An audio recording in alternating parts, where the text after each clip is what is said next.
Maestro, usted ya tiene a esta altura récord con la selección de participaciones.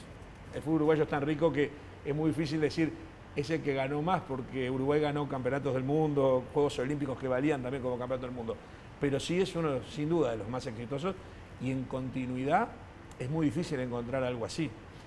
Incluso yo estaba repasando el caso de Juan López, que estuvo muchísimo tiempo, que fue campeón del mundo, y hay una foto que muestra Maracaná, donde estaba Juan López ubicado durante el partido, en un foso rodeado de gente que es interesante ver, como que el técnico hasta esa época todavía, no quiero menospreciar a Juan López, tenía una participación bastante menor, ¿no?, como la que ha tenido luego.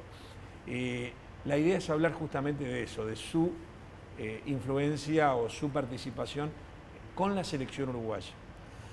Y la primera pregunta es, ¿alguna vez lo citaron como jugador? No, en la selección nunca. La única vez que jugué en algo parecido a una selección nacional fue en un partido que organizó la Mutual Uruguaya de Futbolistas, que se jugó en Porto Alegre contra el Gremio, y que la dirigió Hugo Bañuelos, que la semana anterior había ido con Peñarol ahí, y habían perdido 2-0. Entonces hicieron una selección, yo creo que era una buena selección, no porque estuviese yo, y tuve la suerte de jugar los 90 minutos. ¿Quién recuerda que estaba, por ejemplo? Jugó al lado mío, jugó Gerolami, después jugó Garisto, jugó Beethoven Javier y Jorge fueron las laterales, jugó Ramón, Nelson Acosta, jugó Morena, después entró Revetria, que ganamos 1-0 con gol de Revetria, jugó Rodolfo Rodríguez,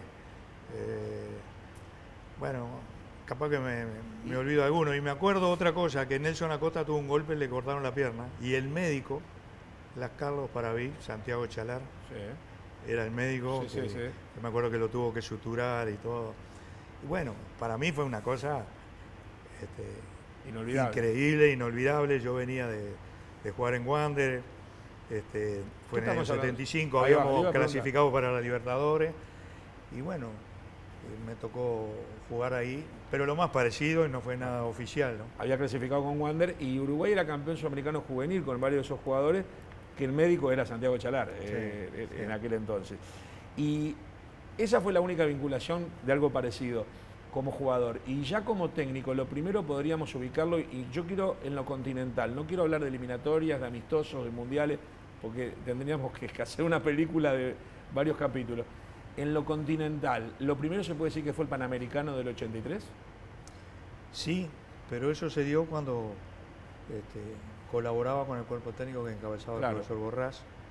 Inclusive estábamos ahí dando datos de los partidos que se iban jugando, partidos amistosos, partidos de Copa América, que a veces alguna de las Copa América, como aquella del 83, se jugaba. ¿Y usted estaba vinculado? Estábamos ahí, pero como colaboradores. Pero no viajaba a todos los partidos. No, para nada. Era estar ahí, darle algún dato al entrenador que le pudiera servir para tomar decisiones durante los partidos. No llegaba a ser lo que hoy al lado suyo puede ser Rebollo o Celso Otero. Ni cerca. Pero después, después de haber estado en Wanderers, primero en Danubio, después en Wander, había tenido como la selección de Uruguay también, primero había estado en la selección juvenil. La primera experiencia fue en un juego de Sur, allá en Valparaíso, creo que fue. No, Valparaíso no. ¿En qué año? Bueno, no me acuerdo cuál era la ciudad, fue al sur de Santiago, y bueno, ahí tuvimos, me acuerdo que era casi una sub-20 que teníamos, jugamos contra una selección argentina dirigida por Bilardo y Pachamé, y jugaba Junta, Taylor, Perazo, Canilla. Vinieron con todo. Y empatamos 1-1 ese partido. Colla Gutiérrez que hizo el gol. Y bueno, fueron lindas experiencias. Después me tocó dirigir el Sudamericano Juvenil del 87, en Pereira, y enseguida surgió lo de Peñarol. De la mayor. Y de Peñarol y después de selección después la mayor. mayor. Pero claro, pero yendo al Panamericano, ¿qué recuerdos tiene de aquel Panamericano? Fueron 4 partidos y se ganaron todos. Bueno, eso se había hecho una selección que tenía que ser cuantificada porque no se iba a concurrir. Y cuando se colocó, creo que fue una plaqueta o algo ahí en el estadio que lo declaraba Monumento Histórico del Fútbol Mundial, eso fue en el año 83.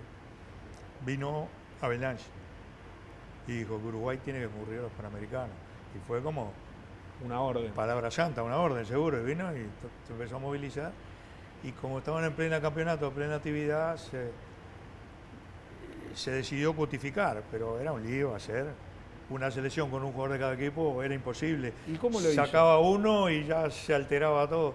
Y bueno, llevábamos jugadores, inclusive algunos en condición de libre, como era el caso de Rivadavia, Martirena, y después otros jugadores que yo conocía de alguna actividad anterior. Y bueno, fuimos, hicimos algún amistoso, me acuerdo de uno en la cancha de Liverpool. Y bueno, lo importante fue poner la espalda en el asiento del avión, y allá las cosas en Caracas mejoraron.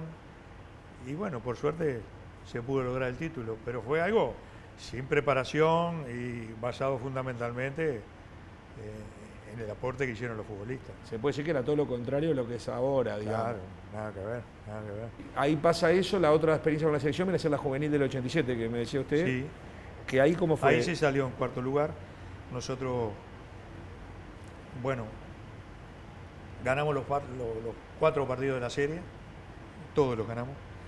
Y me acuerdo que es cuestión de los diarios aquellos, había interés de Nacional y de Peñarol. De Nacional, claro, el señor Escabino, que era que muchas veces mandaba a decir que yo diera el visto bueno para Nacional, y yo lo que dije las veces que me llamaron y públicamente es que yo no iba a hablar nada hasta que terminara el campeonato, estuviera en Montevideo. O sea que los grandes se pelearon por usted. No se pelearon. Pero digo, hubo una pequeña puja. Lo único que apareció Damiani en Pereira, en el hotel, y cuando lo vi yo habré puesto una cara que Damiani dijo: espere, no se apure, me dijo.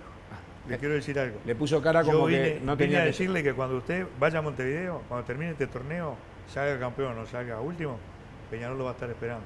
Y fue así. Llegué y al otro día me llamó por teléfono y arreglé con Peñarol. Y ese 87 con la selección juvenil, ¿qué jugadores?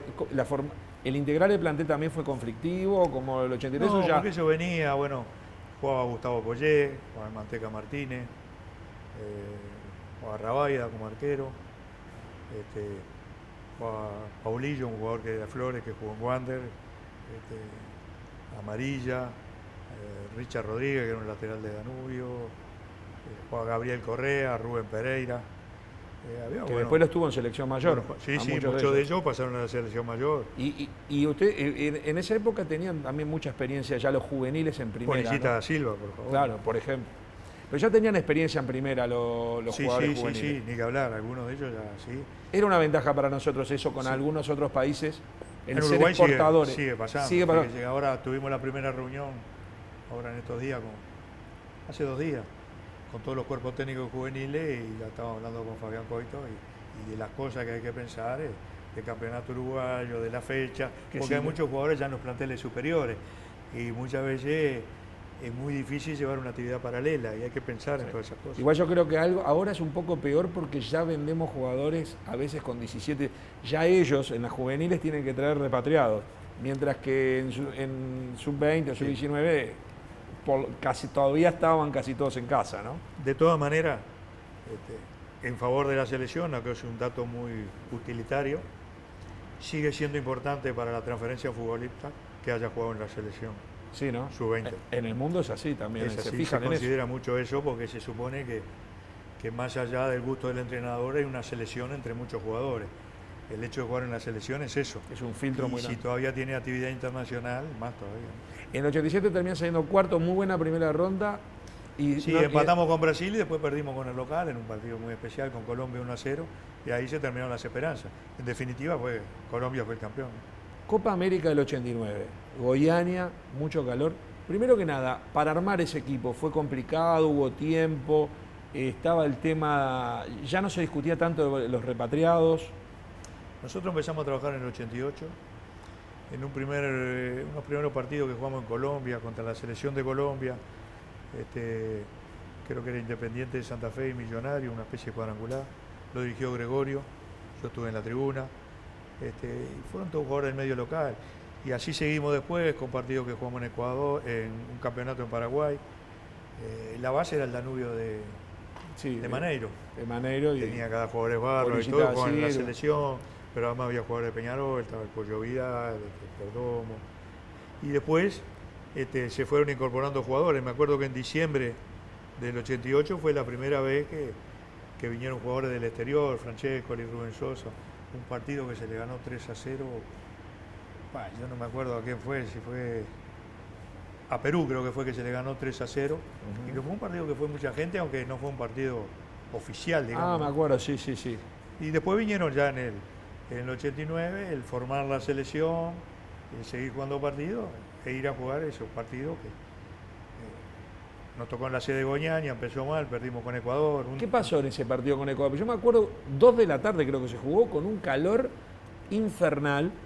Creo que eso ya es una ventaja para Ecuador. Pero Ecuador era buen equipo, lo dirigía un técnico europeo. La estrella era Aguinaga, ¿no? Y bueno, fue un drama perder con Ecuador y todo, pero después ya acataron un poco las cosas, porque el segundo partido salieron 0-0 Ecuador y Argentina. La Argentina, Maradona y Canilla. Y bueno, y después nosotros ganamos los otros partidos, le ganamos a Chile y le ganamos a Bolivia. Cuando jugamos con Argentina perdimos 1-0 con Argentina con 10 hombres que habían echado a Ruggeri, igual de Canilla. Y ahí otra vez empezó la cosa. Y después fuimos a Río porque todavía no estábamos clasificados, pero dependíamos del resultado del partido Chile-Ecuador.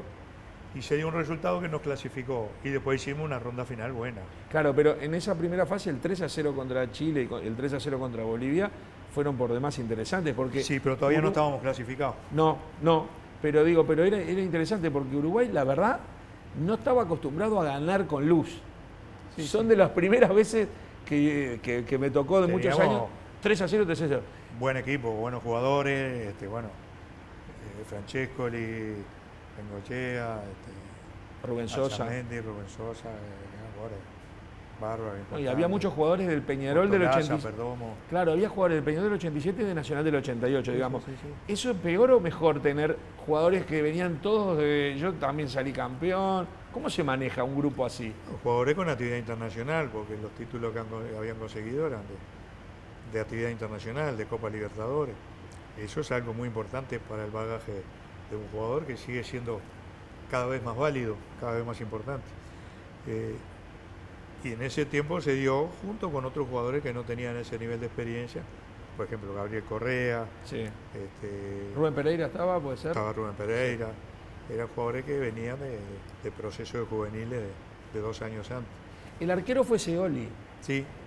¿Cómo fue que se llegó? Porque había varios, en ese momento había arqueros, con Peñarol y Nacional había arqueros que venían con viento en la camiseta. Sí, fue Scioli, me acuerdo, que fue el que jugó en esa Copa América.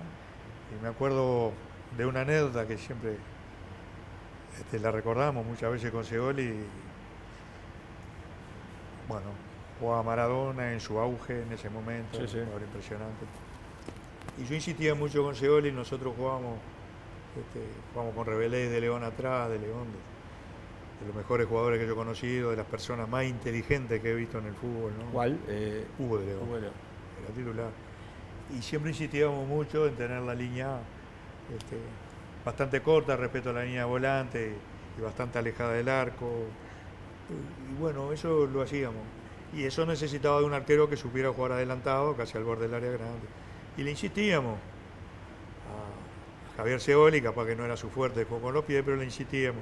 Y le decíamos, vos al borde del área tenés tiempo de regresar al arco. No hay ningún jugador en el mundo que te tire al arco del campo rival. Y Maradona le tiró uno. No, en ese partido que jugamos contra Argentina,